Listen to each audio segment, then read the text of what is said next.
英語聞き流しリスニング、英語テキストと MP3 音声ダウンロードはホームページからご利用いただけます。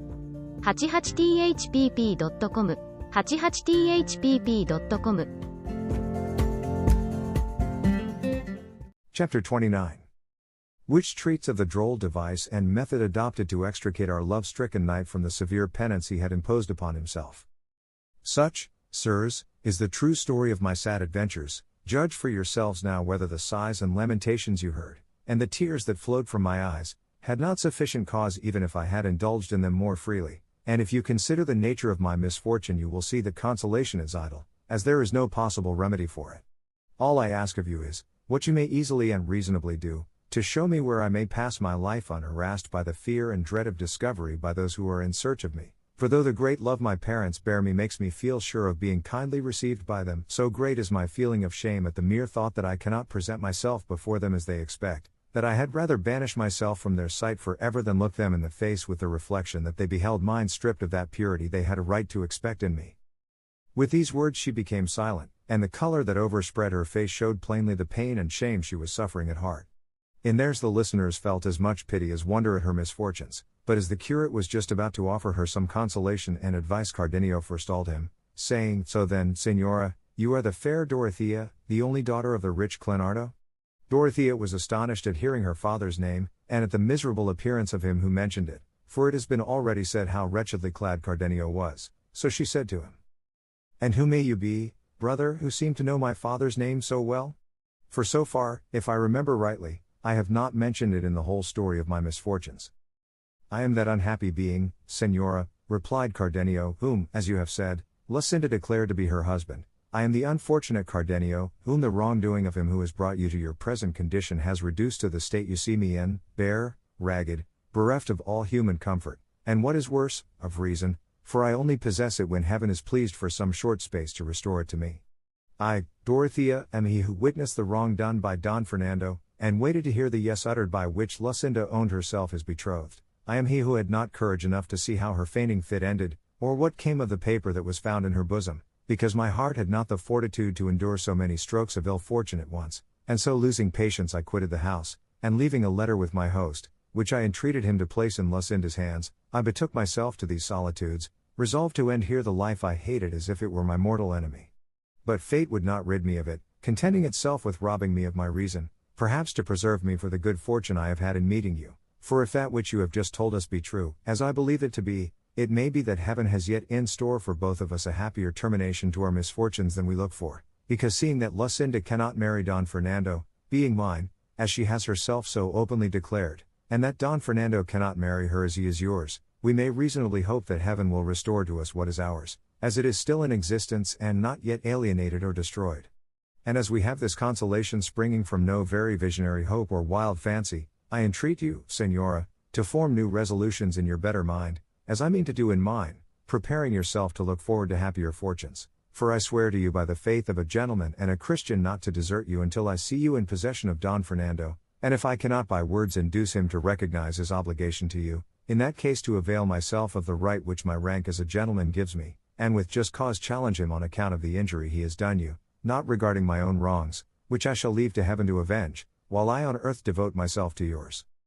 Cardenio's words completed the astonishment of Dorothea, and not knowing how to return thanks for such an offer, she attempted to kiss his feet, but Cardenio would not permit it, and the licentiate replied for both, commended the sound reasoning of Cardenio, and lastly, begged, advised, and urged them to come with him to his village, where they might furnish themselves with what they needed, and take measures to discover Don Fernando, or restore Dorothea to her parents, or do what seemed to them most advisable.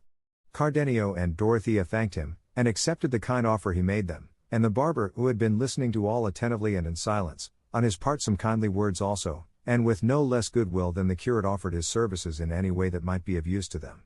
He also explained to them in a few words the object that had brought them there, and the strange nature of Don Quixote's madness, and how they were waiting for his squire, who had gone in search of him.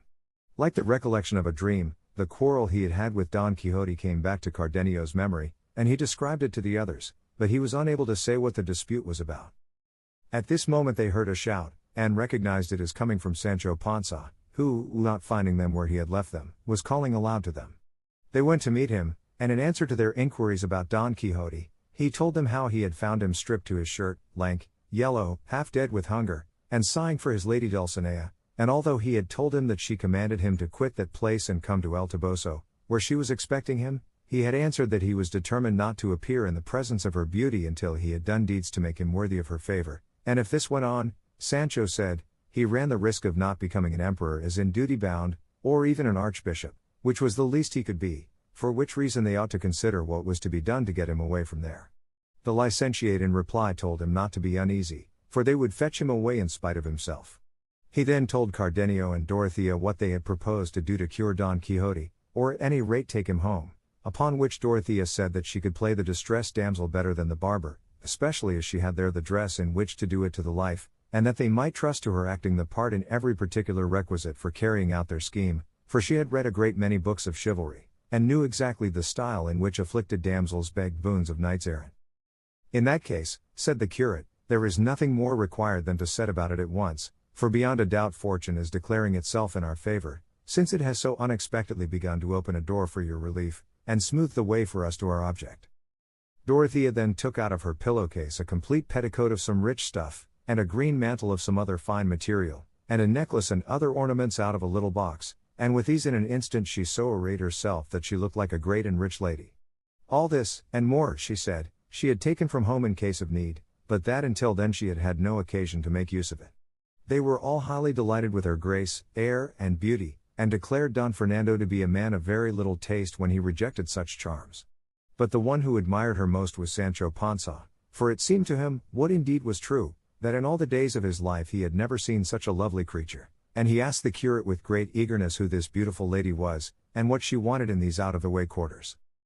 This fair lady, brother Sancho, replied the curate, is no less a personage than the heiress in the direct male line of the great kingdom of Micomicon, who has come in search of your master to beg a boon of him, which is that he redress a wrong or injury that a wicked giant has done her, and from the fame as a good knight which your master has acquired far and wide, this princess has come from Guinea to seek him. A lucky seeking and a lucky finding, said Sancho Panza at this, especially if my master has the good fortune to redress that injury, and right that wrong, and kill that son of a bitch of a giant your worship speaks of, as kill him he will if he meets him, unless, indeed, he happens to be a phantom, for my master has no power at all against phantoms. But one thing among others I would beg of you, Señor Licentiate, which is, that, to prevent my master taking a fancy to be an archbishop, for that is what I'm afraid of, your worship would recommend him to marry this princess at once, for in this way he will be disabled from taking archbishop's orders, and will easily come into his empire, and I to the end of my desires. I have been thinking over the matter carefully, and by what I can make out I find it will not do for me that my master should become an archbishop, because I am no good for the church, as I am married, and for me now, having as I have a wife and children, to set about obtaining dispensations to enable me to hold a place of profit under the church, would be endless work, so that, Señor, it all turns on my master marrying this lady at once, for as yet I do not know her grace, and so I cannot call her by her name. She is called the Princess Micomicona, said the curate, for as her kingdom is Micomicon, it is clear that must be her name. There's no doubt of that, replied Sancho, for I have known many to take their name and title from the place where they were born and call themselves Pedro of Alcala, Juan of Ubeda, and Diego of Valladolid, and it may be that over there in Guinea queens have the same way of taking the names of their kingdoms. So it may, said the curate, and as for your master's marrying, I will do all in my power towards it, with which Sancho was as much pleased as the curate was amazed at his simplicity and at seeing what a hold the absurdities of his master had taken of his fancy, for he had evidently persuaded himself that he was going to be an emperor. By this time Dorothea had seated herself upon the curate's mule, and the barber had fitted the oxtail beard to his face, and they now told Sancho to conduct them to where Don Quixote was, warning him not to say that he knew either the licentiate or the barber, as his master's becoming an emperor entirely depended on his not recognizing them. Neither the curate nor Cardenio, however, thought fit to go with them, Cardenio lest he should remind Don Quixote of the quarrel he had with him, and the curate as there was no necessity for his presence just yet, so they allowed the others to go on before them, while they themselves followed slowly on foot. The curate did not forget to instruct Dorothea how to act, but she said they might make their minds easy, as everything would be done exactly as the books of chivalry required and described.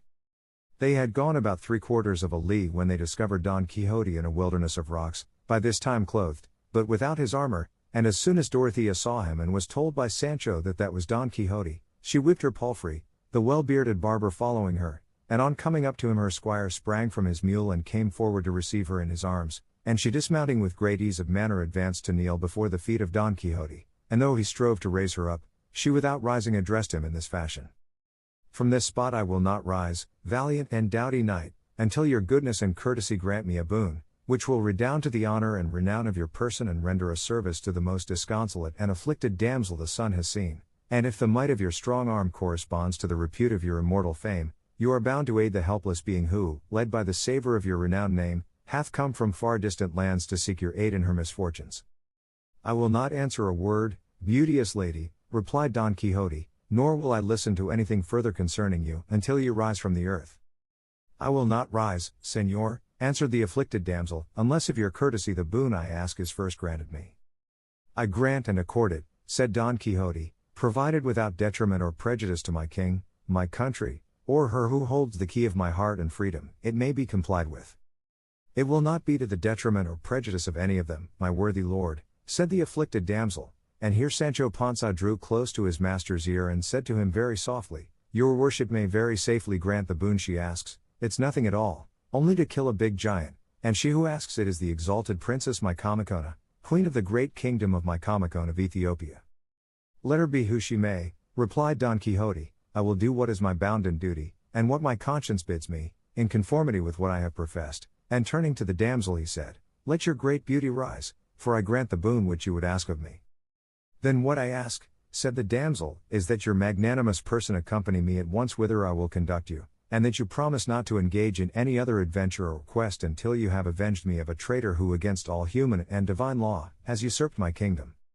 I repeat that I grant it, replied Don Quixote, and so, lady, you may from this day forth lay aside the melancholy that distresses you, and let your failing hopes gather new life and strength, for with the help of God and of my arm you will soon see yourself restored to your kingdom, and seated upon the throne of your ancient and mighty realm, notwithstanding and despite of the felons who would gainsay it, and now hands to the work, for in delay there is apt to be danger. The distressed damsel strove with much pertinacity to kiss his hands, but Don Quixote, who was in all things a polished and courteous knight, would by no means allow it, but made her rise and embraced her with great courtesy and politeness, and ordered Sancho to look to Rocinante's girths, and to arm him without a moment's delay. Sancho took down the armor, which was hung up on a tree like a trophy, and having seen to the girths armed his master in a trice, who as soon as he found himself in his armor exclaimed, let us be gone in the name of God to bring aid to this great lady. The barber was all this time on his knees at great pains to hide his laughter and not let his beard fall, for had it fallen maybe their fine scheme would have come to nothing, but now seeing the boon granted, and the promptitude with which Don Quixote prepared to set out in compliance with it, he rose and took his lady's hand, and between them they placed her upon the mule. Don Quixote then mounted Rocinante, and the barber settled himself on his beast, Sancho being left to go on foot, which made him feel anew the loss of his dapple, finding the one of him now. But he bore all with cheerfulness, being persuaded that his master had now fairly started and was just on the point of becoming an emperor, for he felt no doubt at all that he would marry this princess, and be king of Micomicon at least. The only thing that troubled him was the reflection that this kingdom was in the land of the blacks, and that the people they would give him for vassals would be all black, but for this he soon found a remedy in his fancy, and said he to himself, what is it to me if my vassals are blacks? What more have I to do than make a cargo of them and carry them to Spain, where I can sell them and get ready money for them, and with it buy some title or some office in which to live at ease all the days of my life? Not unless you go to sleep and haven't the wit or skill to turn things to account and sell 3, 6, or 10,000 vassals while you would be talking about it. By God I will stir them up, big and little, or as best I can, and let them be ever so black I'll turn them into white or yellow. Come, what a fool I am. And so he jogged on, so occupied with his thoughts and easy in his mind that he forgot all about the hardship of traveling on foot. Cardenio and the curate were watching all this from among some bushes, not knowing how to join company with the others, but the curate, who was very fertile in devices, soon hit upon a way of effecting their purpose, and with a pair of scissors he had in a case he quickly cut off Cardenio's beard, and putting on him a grey jerkin of his own he gave him a black cloak, leaving himself in his breeches and doublet, while Cardenio's appearance was so different from what it had been that he would not have known himself had he seen himself in a mirror. Having effected this, although the others had gone on ahead while they were disguising themselves, they easily came out on the high road before them, for the brambles and awkward places they encountered did not allow those on horseback to go as fast as those on foot. They then posted themselves on the level ground at the outlet of the Sierra, and as soon as Don Quixote and his companions emerged from it, the curate began to examine him very deliberately, as though he were striving to recognize him, and after having stared at him for some time he hastened towards him with open arms, exclaiming, "A happy meeting with the mirror of chivalry, my worthy compatriot Don Quixote of La Mancha, the flower and cream of high breeding, the protection and relief of the distressed, the quintessence of knights errant." And so saying he clasped in his arms the knee of Don Quixote's left leg. He, astonished at the stranger's words and behavior, looked at him attentively, and at length recognized him, very much surprised to see him there, and made great efforts to dismount. This, however, the curate would not allow, on which Don Quixote said, "Permit me, Señor Licentiate, for it is not fitting that I should be on horseback and so reverend a person as your worship on foot." "On no account will I allow it," said the curate, "your mightiness must remain on horseback, for it is on horseback you achieve the greatest deeds and adventures that have been beheld in our age. As for me, an unworthy priest, it will serve me well enough to mount on the haunches of one of the mules of these gentlefolk who accompany your worship, if they have no objection, and I will fancy I am mounted on the steed Pegasus, or on the zebra or charger that bore the famous Moor, Musarac, who to this day lies enchanted in the great hill of Zulema, a little distance from the great Complutum." "Nor even that will I consent to, Señor Licentiate," answered Don Quixote, "and I know it will be the good pleasure of my lady the princess, out of love for me, to order her squire to give up the saddle of his mule to your worship, and he can sit behind if the beast will bear it." "It will, I am sure," said the princess, "and I am sure, too, that I need not order my squire, for he is too courteous and considerate to allow a churchman to go on foot when he might be mounted." "That he is," said the barber, and at once alighting, he offered his saddle to the curate, who accepted it without much entreaty, but unfortunately as the barber was mounting behind, the mule, being as it happened a hired one, which is the same thing as saying ill condition, lifted its hind hoofs and let fly a couple of kicks in the air, which would have made Master Nicholas wish his expedition in quest of Don Quixote at the devil had they caught him on the breast or head.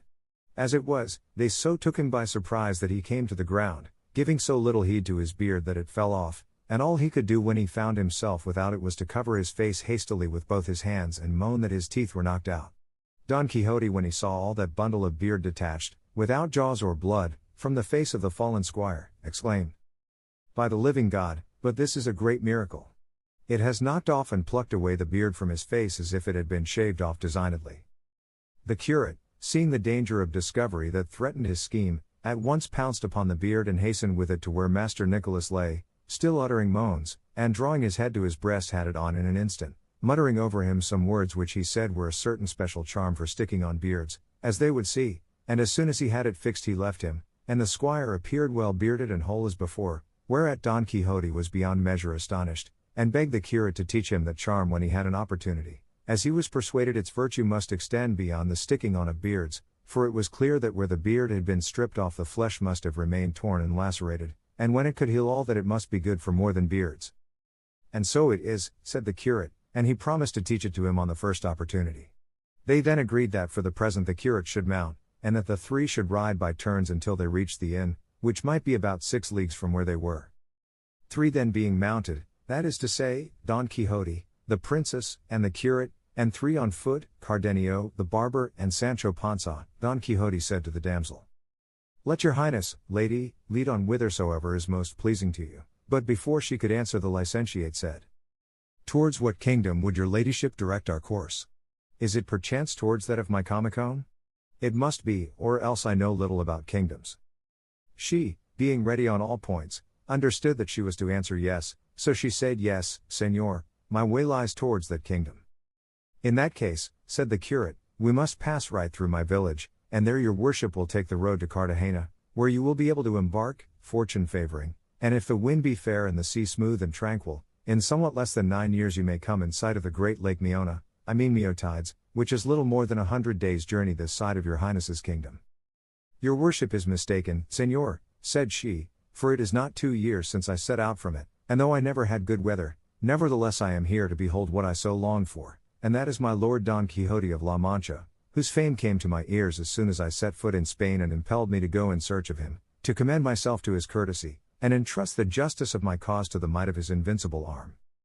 "Enough, no more praise," said Don Quixote at this, "for I hate all flattery, and though this may not be so, still language of the kind is offensive to my chaste ears.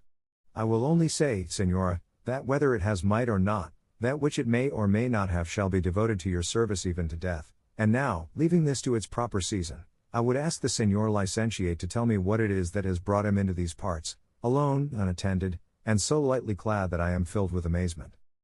I will answer that briefly, replied the curate. You must know then, Señor Don Quixote, that Master Nicholas, our friend and barber, and I were going to Seville to receive some money that a relative of mine who went to the Indies many years ago had sent me, and not such a small sum but that it was over 60,000 pieces of 8, full weight, which is something. And passing by this place yesterday we were attacked by 4 footpads, who stripped us even to our beards, and then they stripped off so that the barber found it necessary to put on a false one, and even this young man here pointing to Cardenio, they completely transformed. But the best of it is, the story goes in the neighborhood that those who attacked us belonged to a number of galley slaves who, they say, were set free almost on the very same spot by a man of such valor that, in spite of the commissary and of the guards, he released the whole of them, and beyond all doubt he must have been out of his senses, or he must be as great a scoundrel as they, or some man without heart or conscience to let the wolf loose among the sheep, the fox among the hens, the fly among the honey. He has defrauded justice, and opposed his king and lawful master, for he opposed his just commands. He has, I say, robbed the galleys of their feet, stirred up the holy brotherhood which for many years past has been quiet, and, lastly, has done a deed by which his soul may be lost without any gain to his body. Sancho had told the curate and the barber of the adventure of the galley slaves, which, so much to his glory, his master had achieved, and hence the curate in alluding to it made the most of it to see what would be said or done by Don Quixote, who changed color at every word, not daring to say that it was he who had been the liberator of those worthy people. These, then, said the curate, were they who robbed us, and God in his mercy pardon him who would not let them go to the punishment they deserved. Chapter 30. Which treats of address displayed by the fair Dorothea, with other matters pleasant and amusing. The curate had hardly ceased speaking, when Sancho said, In faith, then, Señor Licentiate, he who did that deed was my master, and it was not for want of my telling him beforehand and warning him to mind what he was about, and that it was a sin to set them at liberty as they were all on the march there because they were special scoundrels. Blockhead, said Don Quixote at this, it is no business or concern of knights errant to inquire whether any persons in affliction, in chains, or oppressed that they may meet on the high roads go that way and suffer as they do because of their faults or because of their misfortunes. It only concerns them to aid them as persons in need of help, having regard to their sufferings and not to their rascalities. I encountered a chaplet or string of miserable and unfortunate people, and did for them what my sense of duty demands of me, and as for the rest be that as it may, and whoever takes objection to it, saving the sacred dignity of the Señor Licentiate and his honored person, I say he knows little about chivalry and lies like a whoreson villain, and this I will give him to know to the fullest extent with my sword. And so saying he settled himself in his stirrups and pressed down his morion, for the barber's basin, which according to him was Mombrino's helmet, he carried hanging at the saddle bow until he could repair the damage done to it by the galley slaves. Dorothea, who was shrewd and sprightly and by this time thoroughly understood Don Quixote's crazy turn, and that all except Sancho Panza were making game of him and not to be behind the rest, said to him, on observing his irritation, Sir Knight, remember the boon you have promised me, and that in accordance with it you must not engage in any other adventure, be it ever so pressing. Come yourself, for if the licentiate had known that the galley slaves had been set free by that unconquered arm he would have stopped his mouth thrice over, or even bitten his tongue 3 times before he would have said a word that tended towards disrespect of your worship. That I swear heartily, said the curate, and I would have even plucked off a mustache. I will hold my peace, Señora, said Don Quixote, and I will curb the natural anger that had arisen in my breast, and will proceed in peace and quietness until I have fulfilled my promise, but in return for this consideration I entreat you to tell me, if you have no objection to do so, what is the nature of your trouble, and how many, who, and what are the persons of whom I am to require due satisfaction, and on whom I am to take vengeance on your behalf? That I will do with all my heart, replied Dorothea, if it will not be wearisome to you to hear of miseries and misfortunes. It will not be wearisome, Señora, said Don Quixote, to which Dorothea replied, well, if that be so, give me your attention. As soon as she said this, Cardenio and the barber drew close to her side, eager to hear what sort of story the quick-witted Dorothea would invent for herself, and Sancho did the same, for he was as much taken in by her as his master, and she having settled herself comfortably in the saddle, and with the help of coughing and other preliminaries taken time to think, began with great sprightliness of manner in this fashion. First of all, I would have you know, sirs, that my name is, and here she stopped for a moment, for she forgot the name the curate had given her, but he came to her relief, seeing what her difficulty was, and said, it is no wonder, Señora, that your highness should be confused and embarrassed in telling the tale of your misfortunes, for such afflictions often have the effect of depriving the sufferers of memory, so that they do not even remember their own names, as is the case now with your ladyship, who has forgotten that she is called the Princess Mycomicona, lawful heiress of the great kingdom of Mycomicone. And with this cue your highness may now recall to your sorrowful recollection all you may wish to tell us. That is the truth, said the damsel, but I think from this on I shall have no need of any prompting, and I shall bring my true story safe into port, and here it is. The king my father, who was called Tinocrio the Sapient, was very learned in what they call magic arts, and became aware by his craft that my mother, who was called Queen Jaramilla, was to die before he did, and that soon after he too was to depart this life, and I was to be left an orphan without father or mother. But all this, he declared, did not so much grieve or distress him as his certain knowledge that a prodigious giant, the lord of a great island close to our kingdom, Panafilando of the Scowl by name, for it is averred that, though his eyes are properly placed and straight, he always looks askew as if he squinted, and this he does out of malignity, to strike fear and terror into those he looks at, that he knew, I say, that this giant on becoming aware of my orphan condition would overrun my kingdom with a mighty force and strip me of all, not leaving me even a small village to shelter me, but that I could avoid all this ruin and misfortune if I were willing to marry him. However, as far as he could see, he never expected that I would consent to a marriage so unequal, and he said no more than the truth in this, for it has never entered my mind to marry that giant, or any other, let him be ever so great or enormous. My father said, too, that when he was dead, and I saw Panafilando about to invade my kingdom, I was not to wait and attempt to defend myself, for that would be destructive to me, but that I should leave the kingdom entirely open to him if I wished to avoid the death and total destruction of my good and loyal vassals, for there would be no possibility of defending myself against the giant's devilish power, and that I should at once with some of my followers set out for Spain, where I should obtain relief in my distress on finding a certain knight-errant whose fame by that time would extend over the whole kingdom, and who would be called, if I remember rightly, Don Azote or Don Gigot. Don Quixote, he must have said, Señora, observed Sancho at this, otherwise called the Knight of the Rueful Countenance. That is it, said Dorothea. He said, moreover, that he would be tall of stature and lank-featured, and that on his right side under the left shoulder, or thereabouts, he would have a grey mole with hairs like bristles. On hearing this, Don Quixote said to his squire, Here, Sancho my son, bear a hand and help me to strip, for I want to see if I am the knight that sage king foretold. What does your worship want to strip for? Said Dorothea. To see if I have that mole your father spoke of, answered Don Quixote. There is no occasion to strip, said Sancho, for I know your worship has just such a mole on the middle of your backbone, which is the mark of a strong man. That is enough, said Dorothea, for with friends we must not look too closely into trifles, and whether it be on the shoulder or on the backbone matters little, it is enough if there is a mole, be it where it may, for it is all the same flesh. No doubt my good father hit the truth in every particular, and I have made a lucky hit in commending myself to Don Quixote, for he is the one my father spoke of, as the features of his countenance correspond with those assigned to this knight by that wide fame he has acquired not only in Spain but in all La Mancha, for I had scarcely landed at Osuna when I heard such accounts of his achievements, that at once my heart told me he was the very one I had come in search of. But how did you land at Osuna, Señora, asked Don Quixote, when it is not a seaport? But before Dorothea could reply the curate anticipated her, saying, the princess meant to say that after she had landed at Malaga the first place where she heard of your worship was Osuna. That is what I meant to say, said Dorothea. And that would be only natural, said the curate. Will your majesty please proceed?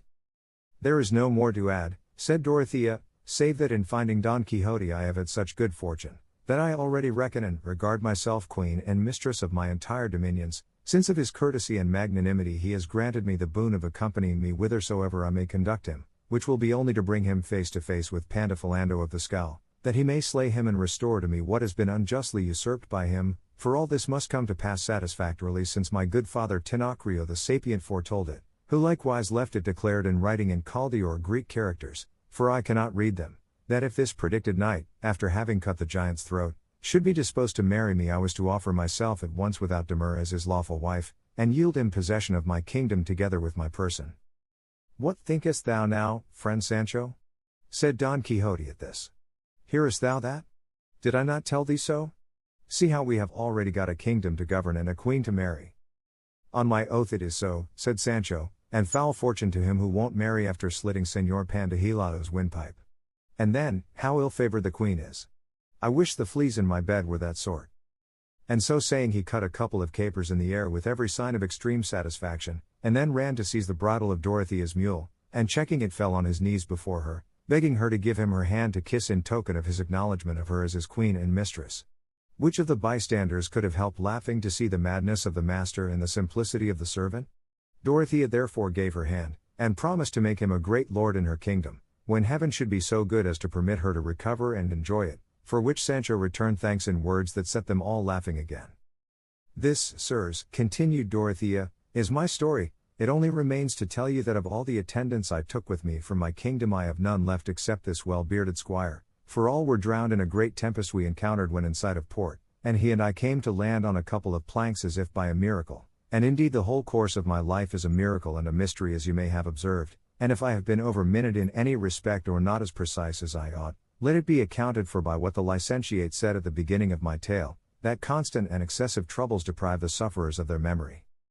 They shall not deprive me of mine, exalted and worthy princess, said Don Quixote, however great and unexampled those which I shall endure in your service may be, and here I confirm anew the boon I have promised you, and I swear to go with you to the end of the world until I find myself in the presence of your fierce enemy, whose haughty head I trust by the aid of my arm to cut off with the edge of this, I will not say good sword, thanks to Gines de Pasamonte who carried away mine. This he said between his teeth, and then continued, and when it has been cut off, and you have been put in peaceful possession of your realm, it shall be left to your own decision to dispose of your person as may be most pleasing to you. For so long as my memory is occupied, my will enslaved, and my understanding enthralled by her, I say no more, it is impossible for me for a moment to contemplate marriage, even with a phoenix. The last words of his master about not wanting to marry were so disagreeable to Sancho that raising his voice he exclaimed with great irritation, "By my oath, Señor Don Quixote, you are not in your right senses, for how can your worship possibly object to marrying such an exalted princess as this? Do you think fortune will offer you behind every stone such a piece of luck as is offered you now? Is my lady Dulcinea fairer, perchance? Not she, nor half as fair, and I will even go so far as to say she does not come up to the shoe of this one here. A poor chance I have of getting that county I am waiting for if your worship goes looking for dainties in the bottom of the sea. In the devil's name, marry, marry, and take this kingdom that comes to hand without any trouble, and when you are king make me a marquis or governor of a province, and for the rest let the devil take it all." Don Quixote, when he heard such blasphemies uttered against his lady Dulcinea, could not endure it, and lifting his pike, without saying anything to Sancho or uttering a word, he gave him 2 such thwacks that he brought him to the ground, and had it not been that Dorothea cried out to him to spare him he would have no doubt taken his life on the spot. "Do you think," he said to him after a pause, "you scurvy clown, that you are to be always interfering with me, and that you are to be always offending and I always pardoning? Don't fancy it, impious scoundrel, for that beyond a doubt thou art, since thou hast set thy tongue going against the peerless Dulcinea. Know you not, lout, vagabond, beggar, that were it not for the might that she infuses into my arm I should not have strength enough to kill a flea? Say, scoffer with a viper's tongue, what think you has won this kingdom and cut off this giant's head and made you a marquis? For all this I count as already accomplished and decided, but the might of Dulcinea, employing my arm as the instrument of her achievements? She fights in me and conquers in me, and I live and breathe in her, and owe my life and being to her.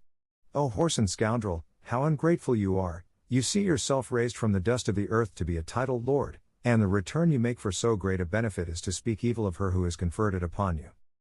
Sancho was not so stunned but that he heard all his master said, and rising with some degree of nimbleness he ran to place himself behind Dorothea's palfrey, and from that position he said to his master, "Tell me, Señor, if your worship is resolved not to marry this great princess, it is plain the kingdom will not be yours, and not being so, how can you bestow favors upon me? That is what I complain of. Let your worship at any rate marry this queen, now that we have got her here as if showered down from heaven, and afterwards you may go back to my lady Dulcinea, for there must have been kings in the world who kept mistresses. As to beauty, I have nothing to do with it, and if the truth is to be told, I like them both, though I have never seen the lady Dulcinea." "How? Never seen her, blasphemous traitor?" exclaimed Don Quixote, "hast thou not just now brought me a message from her?" "I mean," said Sancho, "that I did not see her so much at my leisure that I could take particular notice of her beauty, or of her charms piecemeal, but taken in the lump I like her."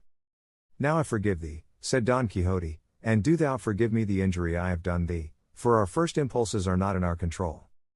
"That I see," replied Sancho, "and with me the wish to speak is always the first impulse, and I cannot help saying, once at any rate, what I have on the tip of my tongue. For all that, Sancho, said Don Quixote, take heed of what thou sayest, for the pitcher goes so often to the well, I need say no more to thee. Well, well, said Sancho, God is in heaven, and sees all tricks, and will judge who does most harm, I am not speaking right, or your worship in not doing it. That is enough, said Dorothea, run, Sancho, and kiss your lord's hand and beg his pardon, and henceforward be more circumspect with your praise and abuse, and say nothing in disparagement of that Lady Toboso, of whom I know nothing save that I am her servant, and put your trust in God, for you will not fail to obtain some dignity so as to live like a prince. Sancho advanced hanging his head and begged his master's hand, which Don Quixote with dignity presented to him, giving him his blessing as soon as he had kissed it. He then bade him go on ahead a little, as he had questions to ask him and matters of great importance to discuss with him. Sancho obeyed, and when the two had gone some distance in advance, Don Quixote said to him, Since thy return I have had no opportunity or time to ask thee many particulars touching thy mission and the answer thou hast brought back, and now that chance has granted us the time and opportunity, deny me not the happiness thou canst give me by such good news. Let your worship ask what you will, answered Sancho, for I shall find a way out of all as I found a way in, but I implore you, Señor, not to be so revengeful in future. Why dost thou say that, Sancho? Said Don Quixote. I say it, he returned, because those blows just now were more because of the quarrel the devil stirred up between us both the other night, than for what I said against my lady Dulcinea, whom I love and reverence as I would a relic, though there is nothing of that about her, merely as something belonging to your worship. Say no more on that subject for thy life, Sancho, said Don Quixote, for it is displeasing to me, I have already pardoned thee for that, and thou knowest the common saying, for a fresh sin a fresh penance. While this was going on they saw coming along the road they were following a man mounted on an ass, who when he came close seemed to be a gypsy, but Sancho Panza, whose eyes and heart were there wherever he saw asses, no sooner beheld the man than he knew him to be Ginesta Pasamonte, and by the thread of the gypsy he got at the ball, his ass, for it was, in fact, Dapple that carried Pasamonte, who to escape recognition and to sell the ass had disguised himself as a gypsy, being able to speak the gypsy language, and many more, as well as if they were his own. Sancho saw him and recognized him, and the instant he did so he shouted to him, Ginesillo, ye thief, give up my treasure, release my life, embarrass thyself not with my repose, quit my ass, leave my delight, be off, rip, get thee gone, thief, and give up what is not thine. There was no necessity for so many words or objurgations, for at the first one Ginesta jumped down, and at a like racing speed made off and got clear of them all. Sancho hastened to his Dapple, and embracing him he said, How hast thou fared, my blessing, Dapple of my eyes, my comrade? All the while kissing him and caressing him as if he were a human being. The ass held his peace, and let himself be kissed and caressed by Sancho without answering a single word. They all came up and congratulated him on having found Dapple, Don Quixote especially, who told him that notwithstanding this he would not cancel the order for the 3 ass colts, for which Sancho thanked him. While the two had been going along conversing in this fashion, the curate observed to Dorothea that she had shown great cleverness, as well in the story itself as in its conciseness, and the resemblance it bore to those of the books of chivalry.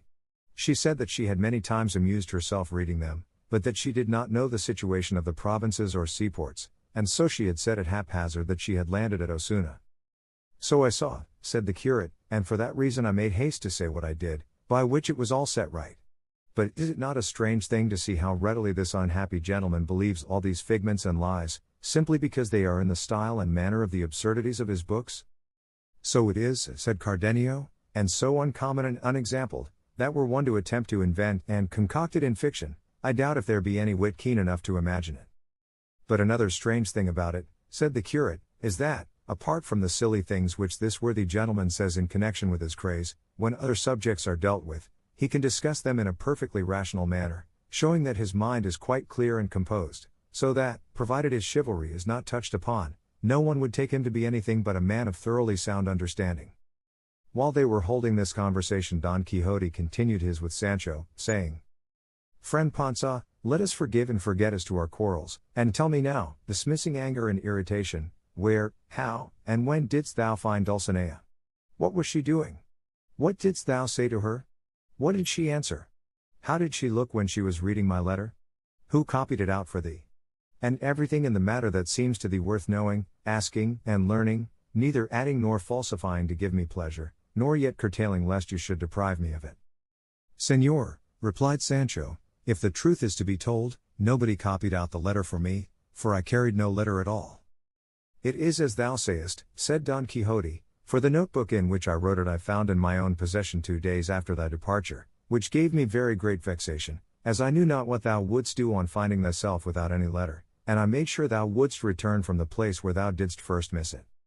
So I should have done, said Sancho, if I had not got it by heart when your worship read it to me, so that I repeated it to a sacristan, who copied it out for me from hearing it, so exactly that he said in all the days of his life, though he had read many a letter of excommunication, he had never seen or read so pretty a letter as that. And hast thou got it still in thy memory, Sancho? Said Don Quixote. No, señor, replied Sancho, for as soon as I had repeated it, seeing there was no further use for it, I set about forgetting it, and if I recollect any of it, it is that about scrubbing, I mean to say sovereign lady, and the endures till death, the knight of the rueful countenance, and between these two I put into it more than 300 my souls and my life's in my eyes. Chapter 31. Of the delectable discussion between Don Quixote and Sancho Panza, his squire, together with other incidents. All that is not unsatisfactory to me, said Don Quixote. Go on, thou didst reach her, and what was that Queen of Beauty doing? Surely thou didst find her stringing pearls, or embroidering some device in gold thread for this her enslaved knight.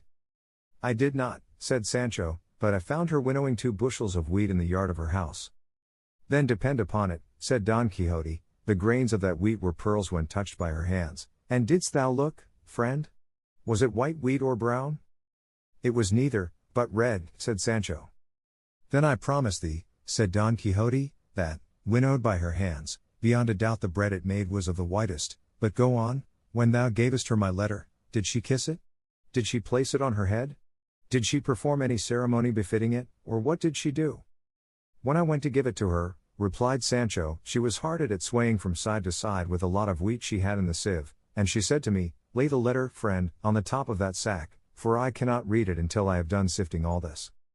Discreet lady, said Don Quixote, that was in order to read it at her leisure and enjoy it. Proceed, Sancho, while she was engaged in her occupation what converse did she hold with thee? What did she ask about me, and what answer didst thou give?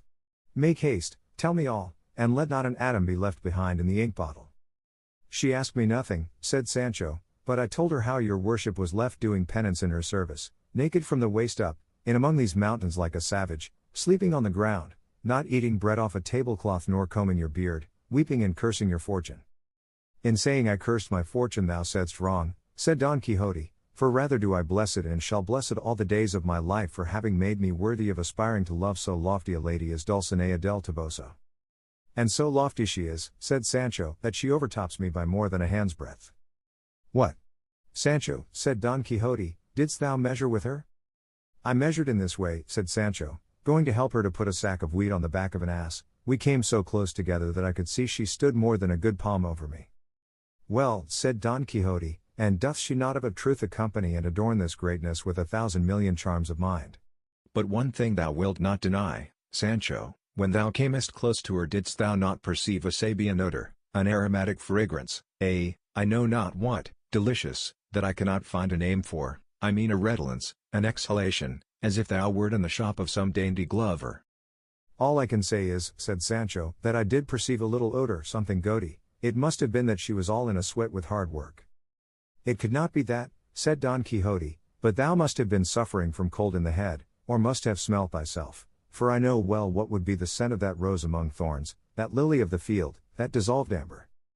Maybe so, replied Sancho, there often comes from myself that same odor which then seemed to me to come from her grace the lady Dulcinea, but that's no wonder, for one devil is like another. Well then, continued Don Quixote, now she has done sifting the corn and sent it to the mill, what did she do when she read the letter?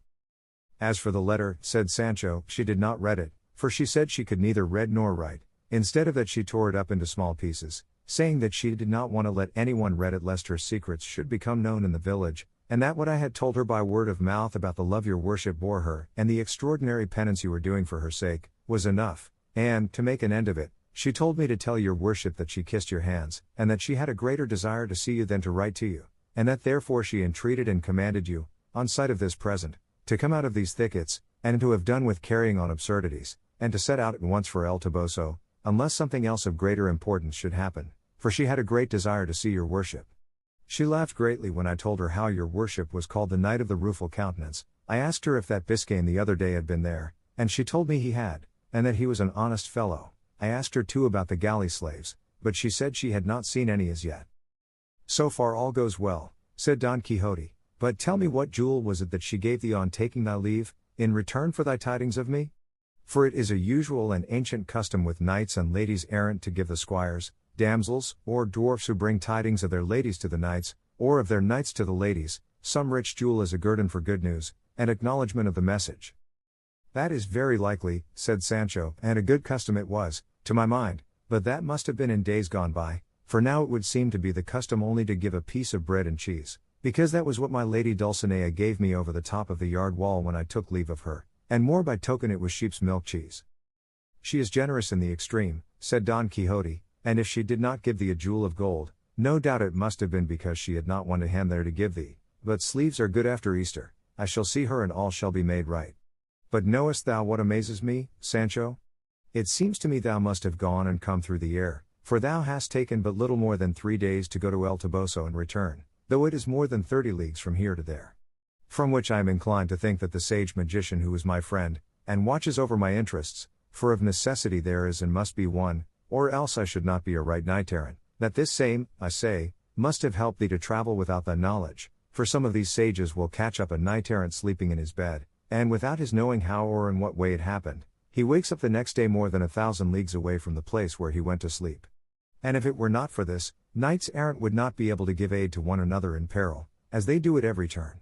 For a knight, maybe, is fighting in the mountains of Armenia with some dragon, or fierce serpent, or another knight, and gets the worst of the battle, and is at the point of death, but when he least looks for it, there appears over against him on a cloud, or chariot of fire, another knight, a friend of his, who just before had been in England, and who takes his part, and delivers him from death, and at night he finds himself in his own quarter supping very much to his satisfaction, and yet from one place to the other will have been 2,000 or 3,000 leagues. And all this is done by the craft and skill of the sage enchanters who take care of those valiant knights, so that, friend Sancho, I find no difficulty in believing that thou mayest have gone from this place to El Toboso and returned in such a short time, since, as I have said, some friendly sage must have carried thee through the air without thee perceiving it. That must have been it, said Sancho, for indeed Rocinante went like a gypsy's ass with quicksilver in his ears.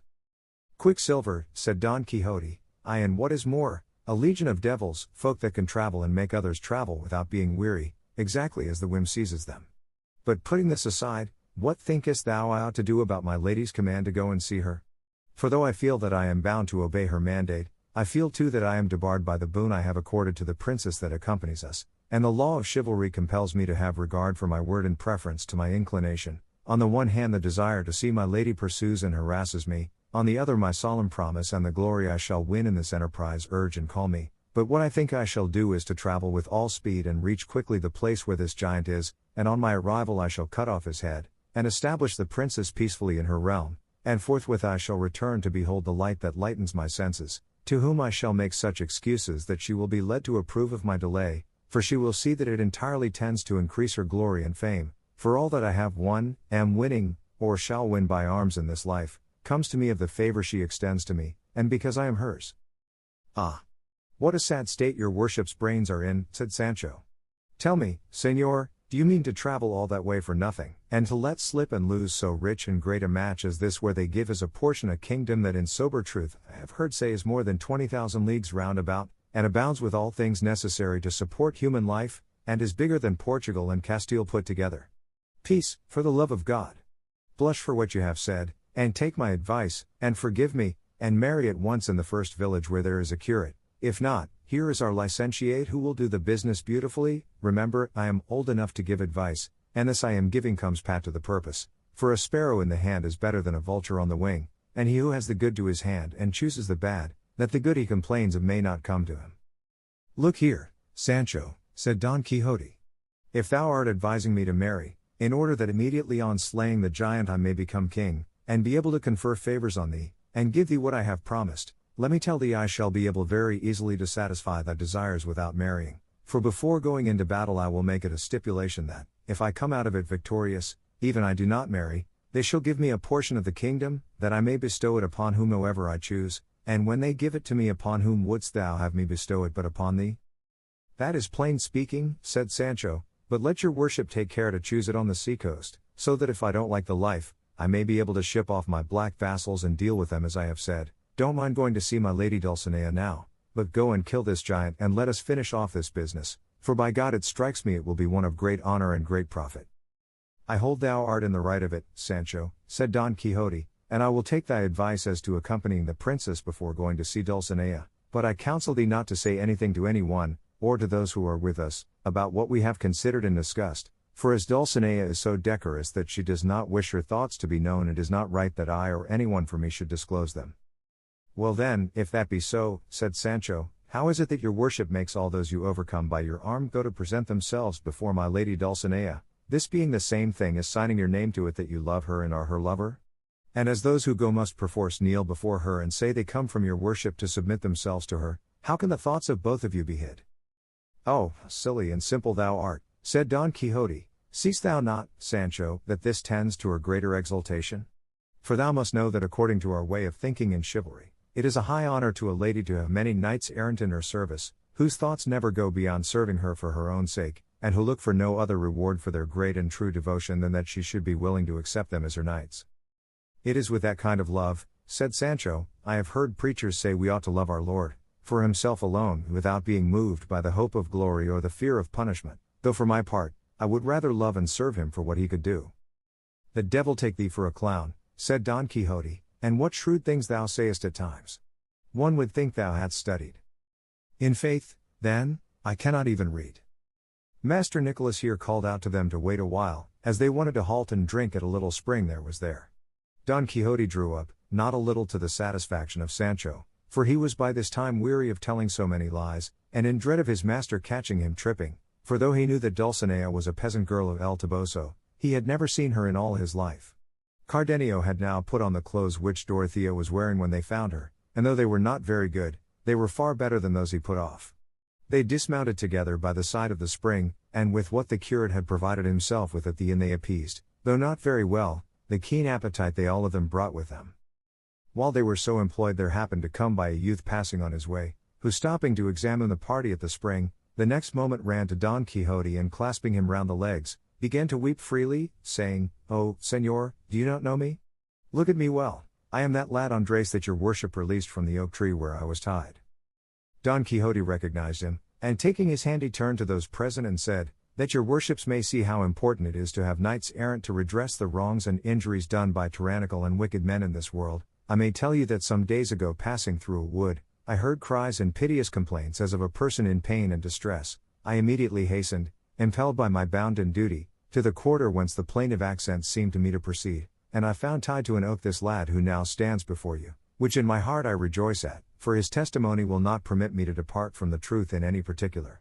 He was, I say, tied to an oak, naked from the waist up, and a clown, whom I afterwards found to be his master, was scarifying him by lashes with the reins of his mare. As soon as I saw him I asked the reason of so cruel a flagellation. The boor replied that he was flogging him because he was his servant and because of carelessness that proceeded rather from dishonesty than stupidity, on which this boy said, Señor, he flogs me only because I ask for my wages. The master made I know not what speeches and explanations, which, though I listened to them, I did not accept. In short, I compelled the clown to unbind him, and to swear he would take him with him, and pay him real by real, and perfumed into the bargain. Is not all this true, Andres my son? Didst thou not mark with what authority I commanded him, and with what humility he promised to do all I enjoined, specified, and required of him? Answer without hesitation, tell these gentlemen what took place, that they may see that it is as great an advantage as I say to have knights errant abroad. All that your worship has said is quite true, answered the lad, but the end of the business turned out just the opposite of what your worship supposes. How? The opposite? Said Don Quixote, did not the clown pay thee then? Not only did he not pay me, replied the lad, but as soon as your worship had passed out of the wood and we were alone, he tied me up again to the same oak and gave me a fresh flogging, that left me like a flayed Saint Bartholomew, and every stroke he gave me he followed up with some jest or jibe about having made a fool of your worship, and but for the pain I was suffering I should have laughed at the things he said. In short he left me in such a condition that I have been until now in a hospital getting cured of the injuries which that rascally clown inflicted on me then, for all which your worship is to blame, for if you had gone your own way and not come where there was no call for you, nor meddled in other people's affairs, my master would have been content with giving me 1 or 2 dozen lashes, and would have then loosed me and paid me what he owed me. But when your worship abused him so out of measure, and gave him so many hard words, his anger was kindled, and as he could not revenge himself on you, as soon as he saw you had left him, the storm burst upon me in such a way, that I feel as if I should never be a man again. The mischief, said Don Quixote, lay in my going away, for I should not have gone until I had seen thee paid, because I ought to have known well by long experience that there is no clown who will keep his word if he finds it will not suit him to keep it. But thou rememberest, Andres, that I swore if he did not pay thee I would go and seek him, and find him though he were to hide himself in the whale's belly. That is true, said Andres, but it was of no use.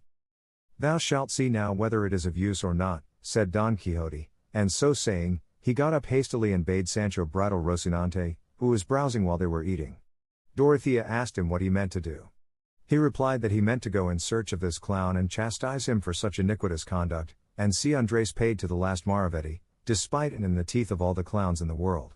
To which she replied that he must remember that in accordance with his promise he could not engage in any enterprise until he had concluded hers, and that as he knew this better than anyone, he should restrain his ardor until his return from her kingdom. That is true, said Don Quixote, and Andres must have patience until my return as you say, Señora, but I once more swear and promise not to stop until I have seen him avenged and paid. I have no faith in those oaths, said Andres. I would rather have now something to help me to get to Seville than all the revenges in the world. If you have here anything to eat that I can take with me, give it me, and God be with your worship and all knights errant, and may their errands turn out as well for themselves as they have for me. Sancho took out from his store a piece of bread and another of cheese, and giving them to the lad he said, Here, take this, brother Andres, for we have all of us a share in your misfortune. Why, what share have you got? This share of bread and cheese I am giving you, answered Sancho, and God knows whether I shall feel the want of it myself or not, for I would have you know, friend, that we squires to knights errant have to bear a great deal of hunger and hard fortune, and even other things more easily felt than told. Andres seized his bread and cheese, and seeing that nobody gave him anything more, bent his head, and took hold of the road, as the saying is.